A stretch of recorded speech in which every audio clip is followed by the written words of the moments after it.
Meine sehr geehrten Damen und Herren, Ladies and gentlemen, a cordial welcome here in Vienna at the joint press statement of 3 European guiding figures in European politics, and I'm very pleased indeed that upon invitation by our chairman, Mr. Kickl, Prime Minister Viktor Orban, and also chairman of Fidesz in Hungary, has come here.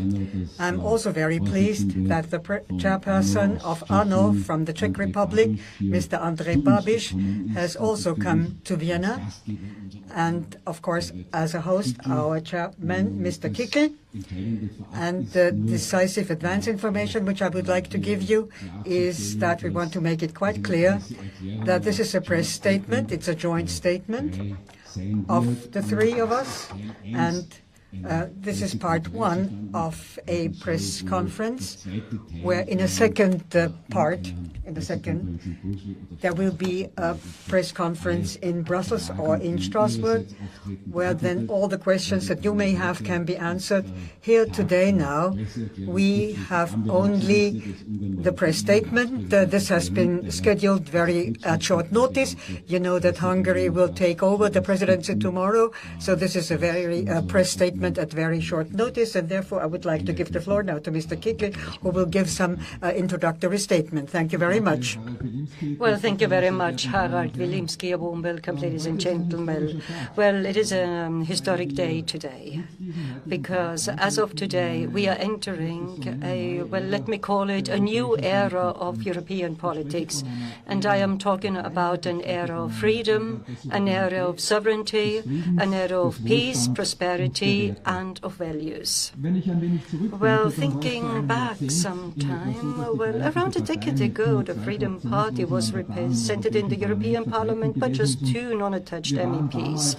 And at the time, well, we hardly played any political role at all to speak of. But we had a huge potential, and the huge potential I'm referring to was attributable to the fact that we have consistently, in line with the good Austrian rationale, positioned us at the international level as a political force that well, has given center stage to our home country, permanent neutrality, and most of all the Austrian tradition of bringing people together, of talking, finding commonalities, common ground.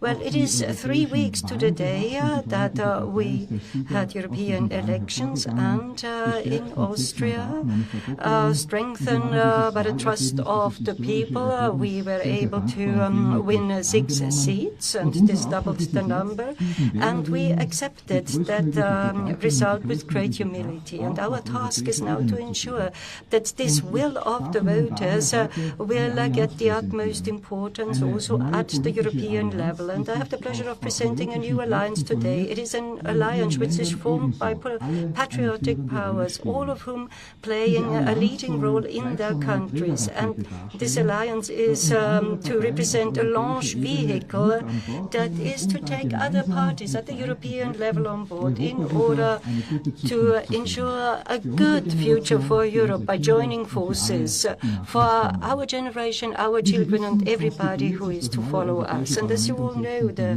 new European Parliament will be constituting on the 16th of July in Strasbourg, and observing the time period and limits in the lead-up to such a constituent meeting, we are presenting today a group composed of 3 parties and their representatives which seek to establish this new positive patriotic movement in Europe, and therefore will be heralding this necessary new era in politics, a sea change. In concrete terms, from today on, all political forces that wish so and that can align themselves with our positive political reform efforts are most welcome. And from what I heard and what has been emerging over the last few days in the background, it will be much more than some of you might suspect right now.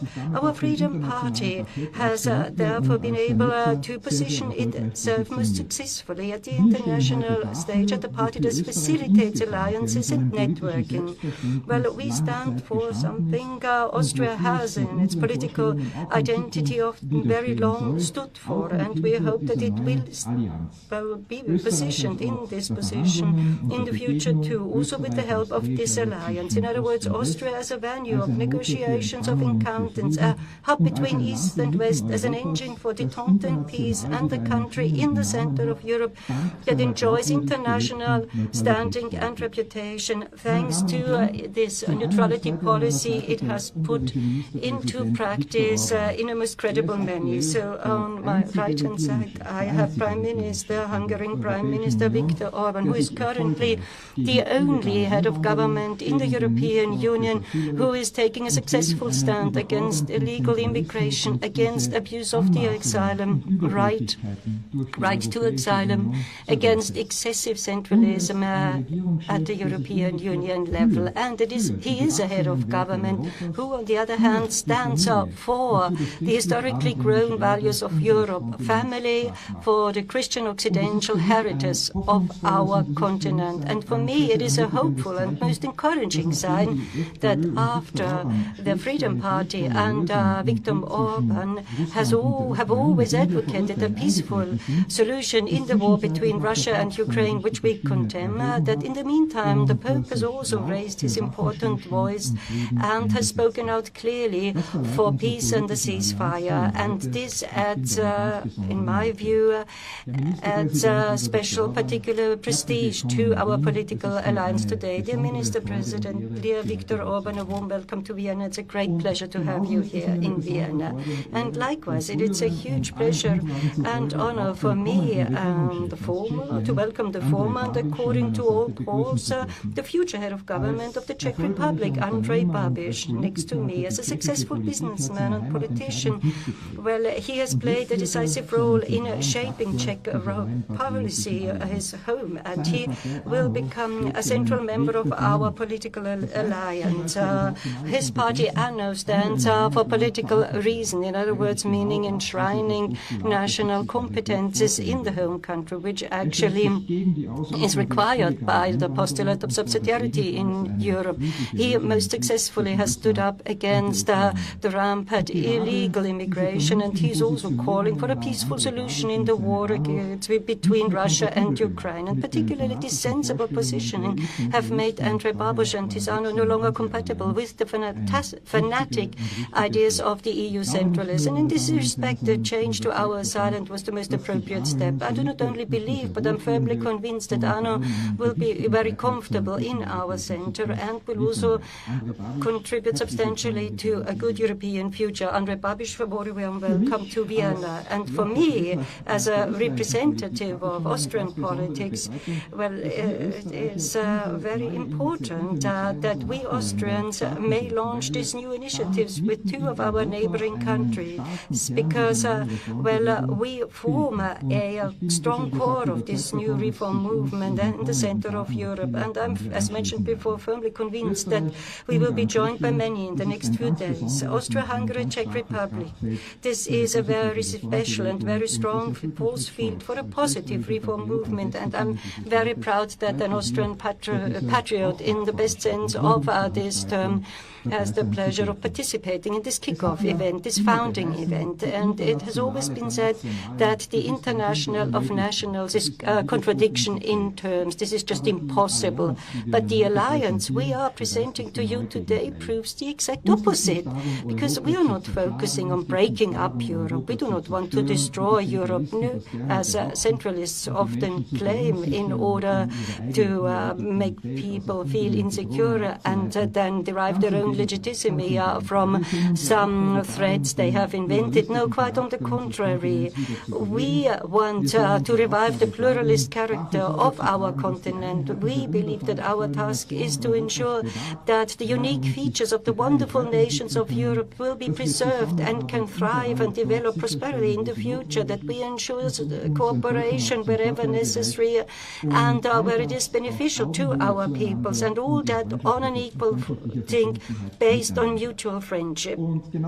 And precisely for this reason, we do not at all, will stand by and watch while a European superstate is evolving, in which the parliaments of the member states, which have been legitimized by their citizens, dwindle in turmoil, are degraded actually into some kind of folklore department, and where sovereignty of the individual states is just an empty shell or an empty word without real power and importance in reality. We who are sealing this alliance today with our signatures, we want a Europe that can develop again with pride, aware of its value, traditions and diversity. This is how we want Europe to present itself. We do not want to leave Europe to the von der Leyens, the Macrons, or any left-wing ideological experiments. We don't want to be tossed about by somebody else's interests. We do not want to be pushed into some conflicts or wars just to serve other purposes. And this is certainly not what we want. We do not want an EU government with a total loss of national competences. We want to make sure that the elected representatives of the people in the member states enjoy greater value. We want that direct democracy can outweigh European law. We want a Europe of genuine subsidiarity with a clear commitment to diversity on this continent. Yes, this is what we want. We want that this EU administration is streamlined, fewer commissioners, at least 1/3 less, as the EU has actually required and prescribed for itself. We want an EU parliament that is much smaller, for instance, the size of the US House of Representatives. This is 435 members compared to the EU Parliament 720. Now you see, this is something is going wrong here. We want to reduce the influence of 35,000 lobbyists in Brussels, and we want to massively promote the influence of the peoples of Europe, and we want to reclaim competences from Brussels, bringing them back to our home countries. As you see, it's a fully positive program for the peoples of Europe. As you all know, after the Brexit referendum, a white paper by the EU Commission was adopted with outlined 5 potential scenarios for the development of the future of Europe. And actually, I quite like 2 of them. So on the one hand, there is this coalition of the willing, in other words, that only those states who wish so may engage in deeper cooperation in those areas where they believe necessary. And the other scenario is the scenario called scenario number 4, which can be summarized in a nutshell: less but more efficient. And by the way, it is the scenario which we in the year 2017 have negotiated into the governing agreement with our then coalition partner. We definitely do not need a European Union that interferes into anything from the degree of crispiness of French fries to addition of insects to our food, to a left-green climate dictate that it's pushed across the entire continent, which in reality just leads to a planned economy, deindustrialization of Europe and the loss of prosperity. We, quite on the contrary, need a Europe that meets and lives up to the original goals of the European cooperation, that fills it with life and passion. It is about peace, it is about prosperity, it's about safety and security, and for, most ideally, all citizens of this continent. Ladies and gentlemen, before coming to the end, I would like to thank you very warmly for having accepted our invitation to this presentation of our joint declaration. And now I have the pleasure of handing over to the Hungarian Prime Minister Viktor Orban, to whom I'm most grateful for having given us this time slot, because I know that he is very busy on the day preceding the day on which Hungary will take over the presidency of the EU Council, in other words, the fate of the European Union for the next 3 months. The floor is to you, dear Prime Minister Viktor Orban.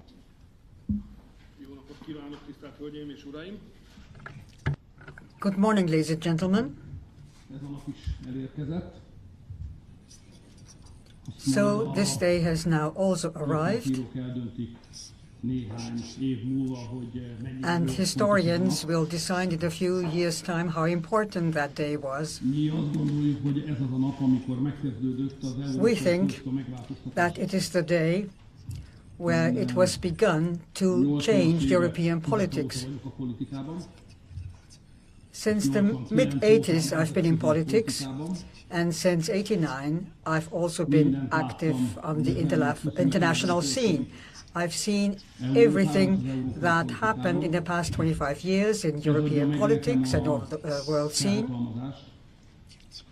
And as a result, I feel that I'm legitimized to say, and I also have the courage to tell you that '89, an era of European politics began. The wall had come down, and this era was finished and concluded with the elections, the current elections to the European Parliament. So this era has come to an end. What is beginning now is a new era. And the first and perhaps the decisive step in this new era is that a new group in Parliament is being established that will change the course of Europe. First of all, I would like to thank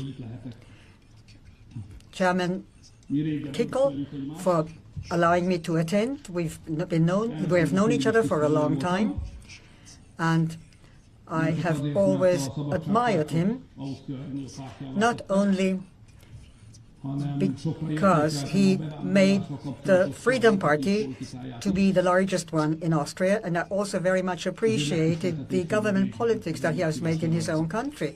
And therefore it's an honor for me to have followed his invitation to come to Vienna today. Last week there were 4 news from Brussels, and namely what party organizations have been launched, and we didn't comment that. We simply worked quietly on it, and thanks to Chairman Kickl, this work led to a result, and now we are creating a political group which, in my opinion, will be like a boost rocket and will soon become the largest political group in Europe. And this will happen in a few days' time. And then the skies will be our limit. As far as the situation in Europe is concerned, this is quite clear. The European politics needs to be changed. This is what we've been saying for a long time, but what is not so important is that the people in Europe have said that as well, and they have said that Europe needs a change. In 20 of the 27 countries, these parties have won the election that promised people that there will be change. And in 20 of the 27 countries, the parties won that want a change. I was in Brussels last week, and I can see very clearly that the Brussels elite is resisting this. They do not accept in Brussels what is the decision by Europeans. They don't want a change. They want to maintain the status quo, but this is not acceptable. And therefore, this joint group is now being formed, so that the change will come in implementation of the will of the voters and against the will of the elite in Brussels. You know yourselves that Europe's economy is in a crisis, that Europe's weight as an economic power is going down, and illegal migration has become the main topic. And in our neighborhood, there is a war that we couldn't prevent, that it broke out, and after it broke out, we could not stop it. And now we are living in the shadow of an escalation of the war. And what Europeans want is 3 things: peace, order, and development. And what they are getting from the elite in Brussels today is war, migration, and stagnation. And in addition to the external poor conditions, the poor conditions and the wrong decisions by the Brussels elite have contributed to this development. The European economy have made the economy vulnerable, and we are facing more or less an economic war with the most important trading partners, and the green transition is also something which they have failed to do. What is happening in Brussels is not green politics, but it is a biased green politics. And we will not be saved, and we will actually be poisoned. And today, more coal is being burned in Europe than before the Green Deal. And prices are much higher than before. And this is destroying the economy. Political change in Europe was launched. Many European governments had to step down because of the war, because of the election in Europe. And that's proof of the fact that democracy can work only on a national frame, and national governments had to take account and acknowledge the decisions in Europe. But Brussels is, and in this situation, it is our duty to enforce the will of voters in Europe. You have here three political parties in front of you: the strongest Austrian party, the strongest Czech party, and the strongest Hungarian party. And we are assuming this responsibility to launch this new platform and to start this new political group. And I would like to make it quite clear that our objective is, and that we believe that this will happen, that in a short time this will be the strongest right-wing group in the European Parliament. And therefore, our patriotic manifesto, which you will be having in your hands very soon, will be issued, and here the ideas and the objectives are summarized and put together, and this is in what direction we will be working. Let me say it's a great honor for me that on the invitation by Chairman Kickl, I'm here. I have just one more task here, namely to pass on the floor to Prime Minister Babis. But let me say a few words. The Chairman said before that in politics in Europe we do things a little different from what's happening in Brussels and how things are done in Brussels. We do not support migration. Illegal migration is something that we stop. We represent the traditional family. We believe in national sovereignty. And an important thought, this is an island of difference here in Hungary, in this big liberal Europe. But you know, all of that is very nice and sound, but this is not enough.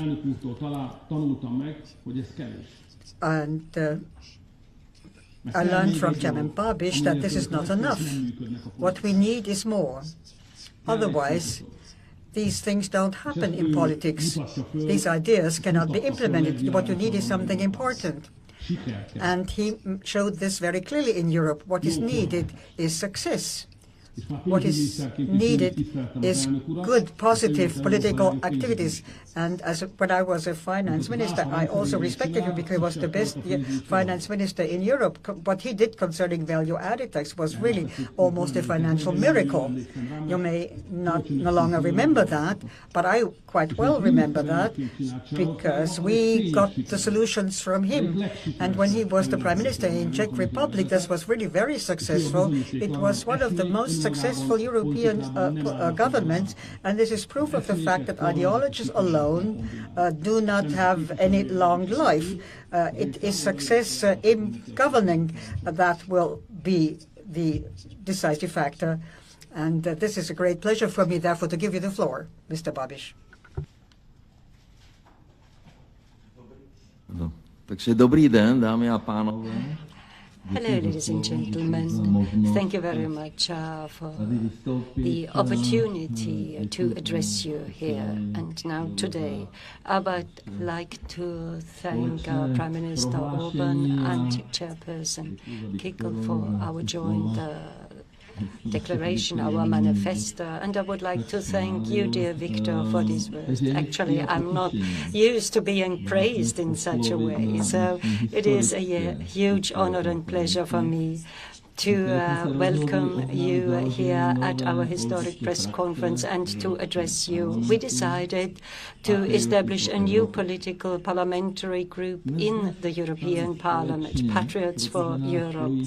We have joined forces because we have three main priorities we share and which unite us. And these priorities will define our EU policy, defending sovereignty, fighting illegal migration, and the issue of the Green Deal. So, first of all, we are firmly convinced that in the context of adhering to the unique cultural identity and maintaining the unique cultural identity of the European countries, it is important to strengthen sovereignty of each and every member state. We seek to achieve a European Union that is based on strong and independent national states, but not a federation that is dominated by Brussels. Secondly, we are resolved to solve the problem of illegal migration. And the Asylum and Migration Pact adopted at the EU level needs to be changed because what we want is safety, stability and prosperity of the European citizens. We will undertake an all-out effort to work towards measures aimed at protecting the external borders of the EU, that dismantle smugglers' networks and that ensure that those who have no right to stay in Europe can be removed immediately. Every country must have the right independently to decide who is to live in their country and work there. Thirdly, we see that there is an urgent need to revise the Green Deal. Our parliamentary group wants a well-balanced approach to its environmental policy, an approach that ensures and supports sustainable economic development. And the Green Deal is actually strengthening the competitiveness of the EU. It has pulled a brake on economic development, and it actually jeopardizes our European economy's competitiveness. We will develop socially just, economically viable solutions, and for this reason we suggest the following solutions. In other words, lifting the ban on internal combustion engines, lifting the emission certificate, an end to restrictions on the energy sector, implementation of equality of all measures for funds and financial instruments. What we want is an energy independence that is to be strengthened. We want to strengthen the development of raw materials. And for this reason, ANO decided to leave its original group and join with like-minded parties a new group. And within this new group in Parliament, we can actually fill the program we promised to our voters with life and implement it. And just because we understand Europe very well, we stand here at the cradle of the birth of the patriotic European forces. We want to develop an EU that respects the sovereignty of its members, strictly protects its external borders, and that supports sustainable, fair and just environmental policies. We invite all like-minded individuals and parties to join us. By joining forces, we will be able to ensure that a strong Europe that performs better can be established that serves the interest of its citizens. I would like to thank all three chairpersons for their words, and now we proceed to the signature of the Patriotic Manifesto, and this is the text the three parties have agreed on. So this is the launch that we referred to. This is the launch vehicle which other parties and groups in Europe may join, and we will then forward this manifesto to you in the future via all official channels. And I would like to ask Prime Minister Viktor Orban of Hungary to sign the manifesto.